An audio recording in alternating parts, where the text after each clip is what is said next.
Assalamualaikum warahmatullahi wabarakatuh. Bismillahirrahmanirrahim. Alhamdulillahirabbil alamin. Bulan Oktober merupakan satu kondisi yang sangat bersejarah bagi bangsa Indonesia. Karena 1 Oktober yang kita lakukan sehari-hari, minimal bangsa Indonesia telah menyebutnya sebagai Hari Kesaktian Pancasila. 1 Oktober ini merupakan hari yang sangat bersejarah, di mana ada terjadi kudeta besar minimal di tahun 1965. Dan sebelum itu ada pula terjadi di tahun 1949, di tahun 1918. Banyak sekali fenomena yang terjadi di dalam negara kesatuan Republik Indonesia. Bahkan banyak sejarawan yang menyebutkan bahwa Pancasila ini sakti sebelum dilahirkan. Karena kesepakatan lahirnya Pancasila baru secara masyhur diperingati dari tahun 2014 setidaknya. Tapi kesaktian Pancasila sudah diperingati dari tahun ke tahun. Bahkan mungkin dari tahun 1967 sampai dengan saat ini.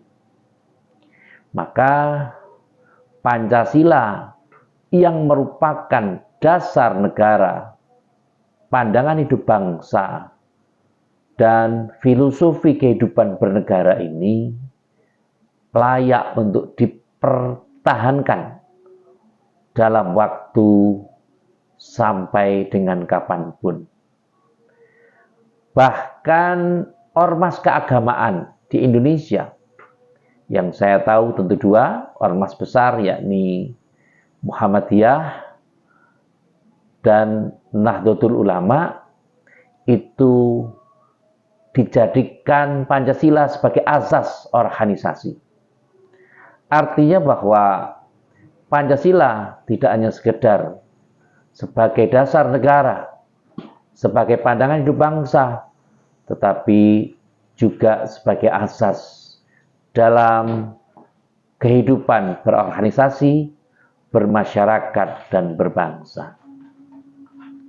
Ini perlu kita pahami sama-sama, dan generasi milenial perlu ketahui bahwa Indonesia yang menggunakan dasar Pancasila, Panca itu berarti 5, Sila itu berarti dasar.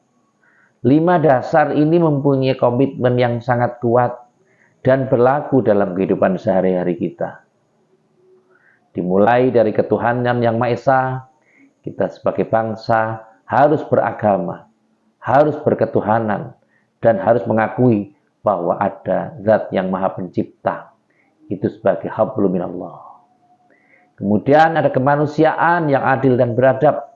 Kemanusiaan saling memanusiakan manusia secara manusiawi dalam kebinekaan dan keseragaman serta keberagaman. Itu menunjukkan pada konsep hablum minan nas. Bagaimana komunikasi dengan sesama manusia diikat dengan norma, etika, dan estetika serta moralitas. Yang berikutnya tentu ada persatuan Indonesia. Dari Sabang sampai Merauke. Dari Aceh sampai Papua. Kita mengkondisikan satu kewilayahan yang sama, yakni Nusantara atau Indonesia. Berbeda-beda, tetapi tetap satu juga dalam bingkai Negara Kesatuan Republik Indonesia. Serta yang berikutnya adalah kerakyatan yang dipimpin oleh hikmah, kebijaksanaan dalam permusyawaratan perwakilan. Segala kegiatan yang dilakukan baik dalam kehidupan bermasyarakat, bernegara, berbangsa, tentu ada namanya majelis atau lembaga yang mewakilinya. Ada DPR, ada MPR, ada DPD, dan lembaga-lembaga lain. Yang tentu mereka bermusyawarah dengan hikmah dan kebijaksanaan dalam permusyawaratan perwakilan. Tentu kita menganut ada perwakilan dalam lembaga kelembagaan itu.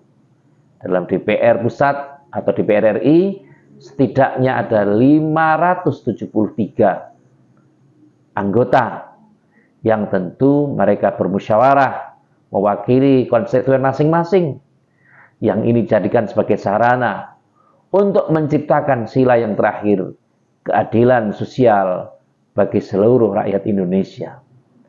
Ini juga membuktikan bahwa keadilan memang harus diciptakan di mana-mana. Keadilan harus ada di mana-mana. Walaupun mungkin kita juga memahami di Indonesia banyak sekali lembaga peradilan, tetapi sangat sulit untuk mendapatkan keadilan. Maka keadilan sosial bagi seluruh rakyat Indonesia dicita-citakan dari sejak presiden kita yang pertama, Insinyur Soekarno, sampai dengan saat ini, Bapak Insinyur Joko Widodo.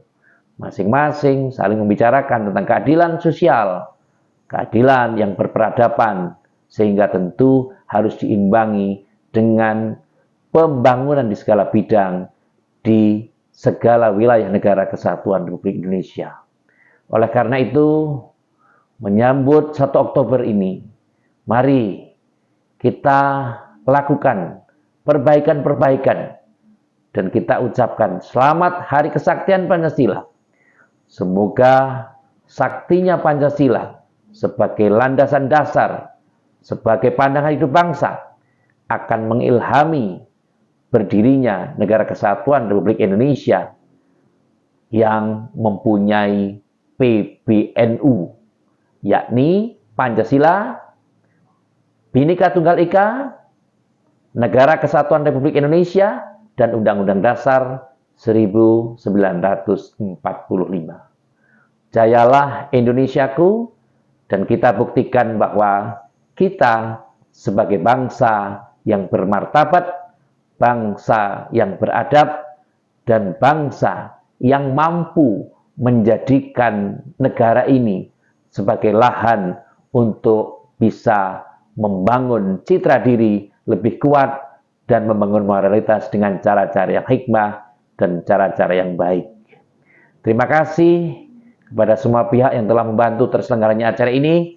Semoga kita semakin gigih untuk mempertahankan, mengisi kemerdekaan, dan membangun bangsa secara nasionalis dan religius. Sekali lagi terima kasih atas segala perhatian dan mohon maaf atas segala kekurangan. Saya akhiri, wallahul muwaffiq ila aqwamit thoriq.